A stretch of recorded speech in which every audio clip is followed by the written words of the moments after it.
नमस्कार, आपण पाहतात रयत संवाद न्यूज चॅनल। धनंजय सावंत यांच्या पाठपुराव्यामुळे परंडा शहरातील संगम पार्क येथील रस्त्याच्या कामास सुरुवात। परंडा शहरातील संगम पार्क ही सर्वात जुनी वसाहत आहे।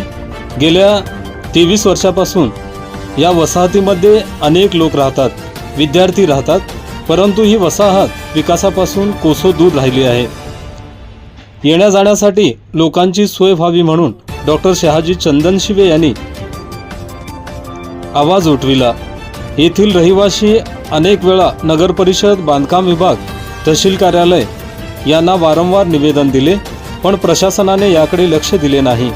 शेवटी रहिवाशांनी जिल्ह्याचे पालकमंत्री तानाजी सावंत यांच्याकडे प्रस्ताव घेऊन गेले। जिल्हा परिषद उपाध्यक्ष धनंजय सावंत यांच्याशी चर्चा केल्यानंतर त्यांनी स्वतः संगम पार्क येथे येऊन रस्त्याची चौकशी केली। येथील रहिवासी यांची सोय व्हावी या हेतूने लगेच रस्ता दुरुस्तीचे आदेश दिले। लगेच कामास सुरुवात झाली।